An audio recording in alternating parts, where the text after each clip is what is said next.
আসসালামু আলাইকুম রহমতুল্লাহি ওবরকাতুহু।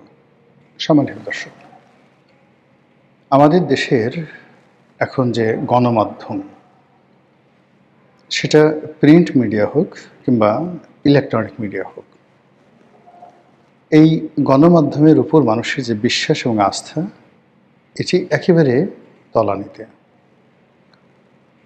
এখানে সত্য ছাপা হোক, মিথ্যা ছাপা হোক, এটা আসলে কোনো মিন করে না। ফেসবুকে কি বলা হলো, ইউটিউবে কে কোন কন্টেন্ট তৈরি করলো, লিঙ্কডইনে কে কী ধরনের কথাবার্তা বললেন কিংবা এক্স হ্যান্ডেলে কোন তথ্য আসলো, মানুষ উন্মুখ হয়ে থাকে এ সকল কথাবার্তা শোনার জন্য। দ্বিতীয় যে বিষয়টি, সেটি হলো যে আমাদের এই সময়টিতে বেশিরভাগ মানুষ সত্য শোনার চাইতে তারা গুজব শুনতে পছন্দ করে। আপনি খুব সত্য কথা বললেন, কোরআন হাদিসের কথা বললেন, কিংবা খুব শান্তি, ওম শান্তি ওম শান্তি ধরনের কথাবার্তা বললেন, এগুলো মানুষ শুনবে না।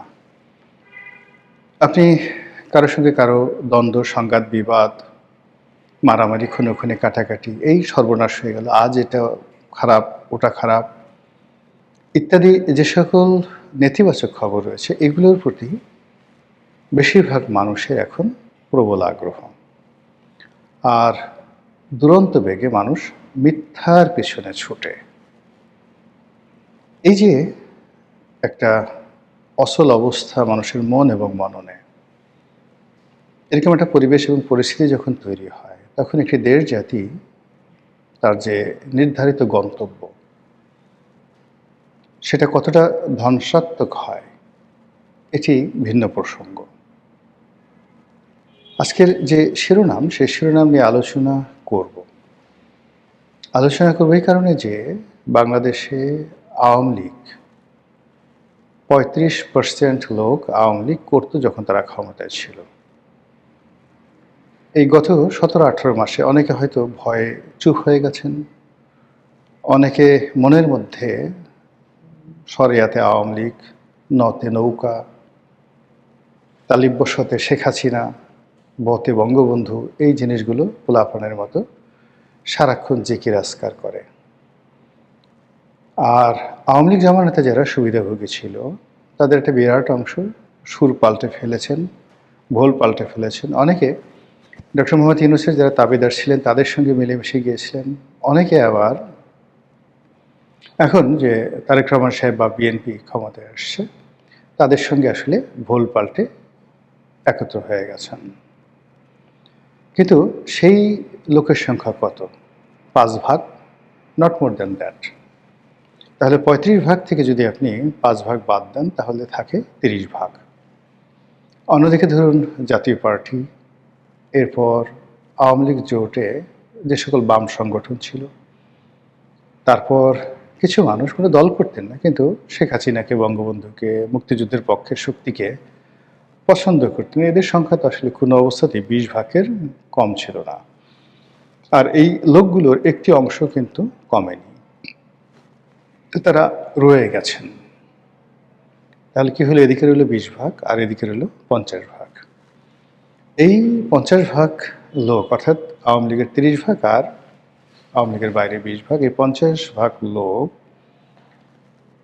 প্রতি মুহূর্তে জানতে চায় শেখ হাসিনা কবে আসবে।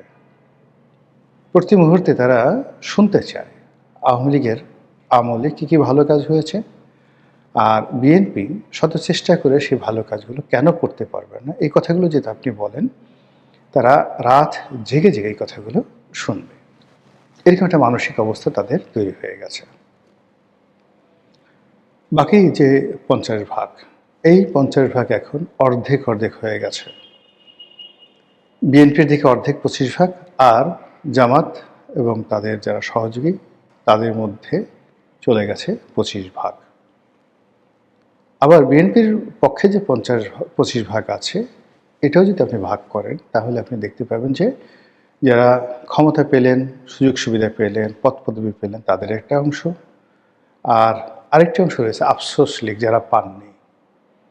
তো তারা বিভিন্ন নেতিবাচক কথা বলছে, দীর্ঘশ্বাস ফেলছে, সরকারের পদে পদে ভুল ধরার চেষ্টা করছে এবং ঘরের মধ্যে থেকে তারা পরের কথা বলে যাচ্ছেন। ফলে বোঝার চেষ্টা করুন যে আমাদের যে রাজনৈতিক অঙ্গন, সেই রাজনৈতিক অঙ্গনে কী ধরনের একটা বিরূপ পরিবেশ এবং পরিস্থিতি বিরাজ করছে। এর ফলে কি হলো, সত্যর দিকে কেউ ধাবিত হচ্ছে না, বাস্তবতার দিকে কারো কোনো নজর নেই। কোথায় গুজব আছে, কোথায় মিথ্যা কথা আছে, কোথায় গল্প আছে, কোথায় কাহিনী আছে, এসব নিয়ে মানুষ ভীষণ রকম ব্যস্ত।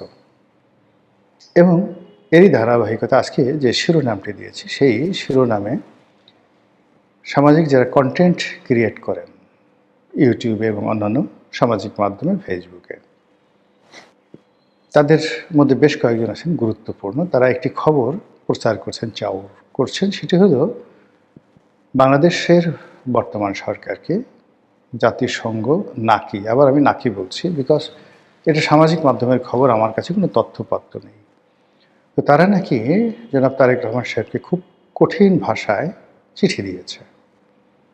কোন ক্ষমতা বলে, কোন বিধি বলে আওয়ামী লীগকে নিষিদ্ধ করা হলো, সত্য মিথ্যা জানি না। আবার এ ধরনের চিঠি একাধিকবার ডক্টর মোহাম্মদ ইউনূসকে দেওয়া হয়েছে, এ ধরনের প্রচারও ছিল। তো ইউনূস জমানাতে এ ধরনের প্রচার এবং প্রোপাগান্ডার ব্যাপারে কোনো কথা বলা হয়নি। আবার এই যে কন্টেন্ট ক্রিয়েটাররা যে ধরনের খবর ছড়াচ্ছেন, সেই খবর নিয়েও কিন্তু এখনো পর্যন্ত বিএনপির পক্ষ থেকে কোনো প্রতিক্রিয়া দেখানো হয়নি। ক্ষমতা কেন্দ্রিক যে প্রেস এবং মিডিয়া রয়েছে এবং ক্ষমতাকে তদবির করা যে সাংবাদিকরা রয়েছে, তারা খুব সুকৌশলে এই বিষয়গুলো এড়িয়ে যাচ্ছেন। আর এগুলো যত বেশি এড়িয়ে যাচ্ছেন, তত বেশি সামাজিক যারা কন্টেন্ট ক্রিয়েট করেন বা ইউটিউব বা অন্যান্য যে গণমাধ্যম নয়, সামাজিক মাধ্যম যারা প্রভাবশালী, তারা এই বিষয়গুলোকে আবার সামনে টেনে নিয়ে আসছেন। ফলে প্রতিদিন, প্রতি মুহূর্তে, প্রতি ক্ষণে আওয়ামী লীগের যে অপরিহার্যতা, প্রয়োজনীয়তা, এটি মানুষের মন এবং মস্তিষ্কে ছড়িয়ে যাচ্ছে। এটার যে কতটা গুরুত্ব, সেই গুরুত্ব বিএনপি বুঝতে পারেনি, কিন্তু জামাত বুঝতে পেরেছে। তো জামাত যখন বুঝতে পারার কারণে তাদের একটা বিরাট বট বাহিনী ছিল। সেই বট বাহিনী অবিরতভাবে গত 4-5 বছর ধরে আওয়ামী লীগের বিরুদ্ধে তারা প্রোপাগান্ডা ছাড়াতো। কিন্তু তারেক রহমান সাহেব ক্ষমতা লাভের পর, বিশেষ করে তিনি যখন বাংলাদেশে এলেন 25 তারিখে, এরপর থেকে জামাতের যে বট বাহিনী, তাদের প্রচার এবং প্রোপাগান্ডার ধরন সামান্য আওয়ামী লীগের দিকে সামান্য আছে, আর বাকি বেশিরভাগ সময় এখন তারা বিএনপির বিরুদ্ধে, তারেক রহমানের বিরুদ্ধে, তারেক রহমান সাহেবের পরিবারের বিরুদ্ধে। সেই সাবেক 1-11 সময়টিতে কী হয়েছে, তার আগে 2001 থেকে 2006 পর্যন্ত বিএনপি কী ভুল করেছে, আবার এখন বিএনপির লোকজন কি করছে, এগুলোকে ঠাট্টা, মশকরা, টিটকারি, স্যাটায়ার, প্রতিটি ভাষায় কার্টুন দিয়ে, গল্প দিয়ে, কাহিনী দিয়ে, মিথ্যাচার দিয়ে বা সত্য এবং মিথ্যার সম্মিলন ঘটিয়ে মানুষের মনে বিএনপি সম্পর্কে এরকম একটা ধারণা তৈরি করে ফেলা হচ্ছে যে এ সরকার চালাতে পারবে না, এ সরকার বেশি দিন যাবে না। তারেক রহমান সাহেব আসলে কী করতেছে আমরা কিচ্ছু বুঝতেছি না, ভালো হচ্ছে না, এটা করার কি দরকার ছিল? মানে একটা রাষ্ট্র এবং একটা সরকারের যত গুরুত্বপূর্ণ কাজ রয়েছে, সব গুরুত্বপূর্ণ কাজকে জনগণের দৃষ্টিতে বিচার, বিশ্লেষণ এবং বিবেচনায় অপ্রয়োজনীয়, অপ্রান্তীয় বলে প্রচার করা হচ্ছে। আর অন্যদিকে যারা দায়িত্ব পালন করছে, তাদেরকে সামাজিকভাবে হেয় করা, মানসিকভাবে তাদেরকে ভেঙে ফেলা ইত্যাদি প্রচার এবং প্রোপাগান্ডার মধ্যেই সরকারের প্রায় 40 দিন অতিবাহিত হতে চলেছে। এই 40 দিনের মধ্যে আমরা শুধুমাত্র সরকার এটা করবে, ফ্যামিলি কার্ড করবে, ওটা করবে, খাল কাটবে, বড় বড় পরিকল্পনার কথা শুনেছি। দ্বিতীয় যমুনা ব্রিজ হবে, দ্বিতীয় পদ্মা ব্রিজের মতো মেগা প্রকল্প হবে, ইত্যাদি ইত্যাদি অনেক কিছু। আর যেটা হয়, রাজনৈতিক সরকার আসলে, বাংলাদেশের মতো রাষ্ট্রে ব্যাপক ফলক পরিবর্তন হয়। যে আন্তর্জাতিক বিমানবন্দর আবার আসবে, তারপর চন্দ্রিমা উদ্যান আবার জিয়া উদ্যান হয়ে যাবে, ইত্যাদি ইত্যাদি নানা রকম যে বিষয়গুলো, এগুলো পুরোদমে চলছে। আবার অন্যদিকে আওয়ামী লীগের যারা লোকজন আছে, তারাও তো এই যে সরকারের দুর্বলতা, তারা তো বুঝে 17 বছর তারা কন্টিনিউয়াসলি সরকার চালিয়েছে। তো এই যে 16-17 বছর তাদের সরকার চালানোর অভিজ্ঞতা, সব মিলিয়ে সরকারের দুর্বলতা এবং এখন তারা ক্ষমতাহীন। তারা বুঝে যে সরকারের কোন কোন জায়গাতে ব্যথা আছে, বেদনা আছে। তারা এই রাষ্ট্রটি রেখে গেছে, কোন কোন জায়গাতে কোন অবস্থায় রেখে গেছে, এটা তাদের মুখস্থ। এই জায়গাতে শক্তি আছে, এই জায়গাতে ঘা আছে, অভিঘাত আছে। এই বিষয়গুলো জেনে তারা তো আর নাকে তেল দিয়ে ঘুমাবে না।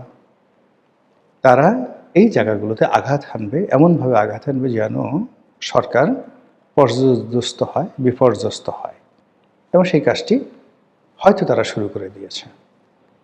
এখন এগুলো সরকার কিভাবে মোকাবেলা করবে, এটা তাদের ব্যাপার। কিন্তু আমি যে শিরোনামটি এটা বলেছি যে জাতিসংঘ কিংবা ধরুন মার্কিন প্রশাসন কিংবা ইউরোপীয় ইউনিয়ন থেকে শুরু করে অন্য যে আন্তর্জাতিক সংস্থাগুলো রয়েছে, প্রায় সকল সংস্থার সাথে আওয়ামী লীগের এই গত 15 বছর 16 বছরে তাদের একটা নিদারুণ সম্পর্ক হয়েছিল। মার্কিন প্রশাসনকে কিভাবে নিজেদের পক্ষে ব্যবহার করতে হয়, জাতিসংঘকে কিভাবে দলের পক্ষে, রাষ্ট্রের পক্ষে, সরকারের পক্ষে ব্যবহার করতে হয়, এই পলিসি তাদের জানা আছে। এই কাজ করার জন্য যে টাকা দরকার সেটা তাদের আছে। এই কাজ করার জন্য দেশে এবং দেশের বাইরে যে লোকবল দরকার সেটা আছে। কাজেই তারা এরকম কাজ করবে, এটাই স্বাভাবিক। এবং আপনারা ইতিপূর্বে জানেন যে যখন 2001 থেকে 2006 পর্যন্ত বিএনপি ক্ষমতায় ছিল, তখন তো জনাব সজীব ওয়াজেদ জয় তিনি বয়সে অনেক নবীন ছিলেন, অভিজ্ঞতা ছিল একেবারে কম।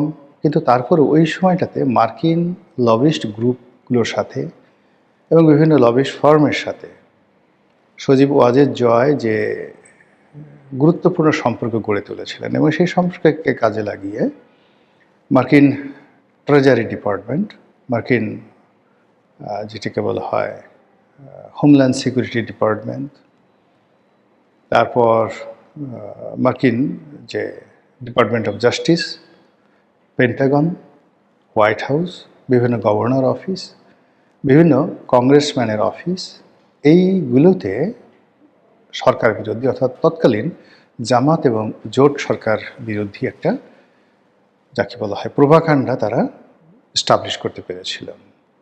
ফলে কী হলো, বাংলাদেশ জঙ্গিতে ভরে গেছে। এখানে আল কায়দা কিংবা তালিবানদের চাইতেও বৃহত্তর শক্তিশালী একটি পক্ষ, যা কিনা আমেরিকার জন্য মানে মারাত্মক সমস্যা সৃষ্টি করবে, এরকম একটা ন্যারেটিভ কিন্তু তখন ওই মার্কিন লবিস্ট গ্রুপরা সজীব ওয়াজেদ জয় এবং আওয়ামী লীগের পক্ষে কাজ করে পুরো মার্কিন প্রশাসনে সেটা তৈরি করে ফেলেছিলেন। ফলে জামাত, বিএনপির বেশ কয়েকজন শীর্ষ নেতা ইনক্লুডিং তারেক রহমান সাহেব সম্পর্কে মার্কিন পররাষ্ট্র দপ্তর, মার্কিন ডিপার্টমেন্ট অফ জাস্টিস এবং তাদের যে সামরিক বাহিনী এবং তাদের যে সকল গোয়েন্দা সংস্থা রয়েছে ইনক্লুডিং FBI, এ সকল প্রতিষ্ঠানে বিএনপি, জামাত এবং তারেক রহমান সাহেবের যে ভাবমূর্তি, এটা আওয়ামী লীগ সে আজ থেকে প্রায় 20 বছর আগে কতটা ক্ষতি করতে পেরেছিল, সেই ক্ষতির রেশ এখনও কিন্তু বিএনপি কাটিয়ে উঠতে পারেনি। তো কাজেই সেই বিএনপি ক্ষমতায় এসছে, আর আওয়ামী লীগ গত 20 বছরের অভিজ্ঞতা, মানে সেই যে সময়টাতে তারা বিএনপির বিরুদ্ধে লবিস্ট নিয়োগ করেছিল, সেই অভিজ্ঞতা থেকে আজ পর্যন্ত যদি আপনি ধরেন 20 বছর কম করলে, এর মধ্যে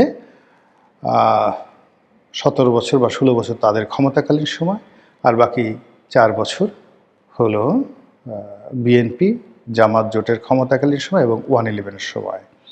তো এই সময়টিতে তারা যে কাজ করেছে সজীব ওয়াজেদ জয়ের নেতৃত্বে, সেই কাজ কি এখন বন্ধ আছে? আমার তো মনে হচ্ছে না। সেই কাজগুলো তারা বরং আগের চেয়ে আরও বেশি করবে।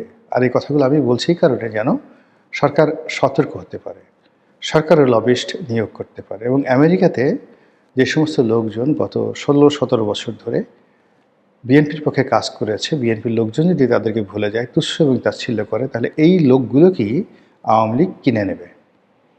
আমেরিকাতে যারা বিএনপি লবিস্ট গ্রুপ ছিল তাদেরকে আওয়ামী লীগ কিনে নেবে, মানে বাংলাদেশে আওয়ামী লীগ, বাংলাদেশি আমেরিকান, যারা বিএনপি সাপোর্টার। এবং তখন পুরো পরিস্থিতি কীভাবে বুমেরাং হবে, আশা করি বিএনপি যারা কর্তা ব্যক্তি তারা অনুধাবন করার চেষ্টা করবেন। আসসালামু আলাইকুম ওয়া রাহমাতুল্লাহি ওয়া বারাকাতুহু।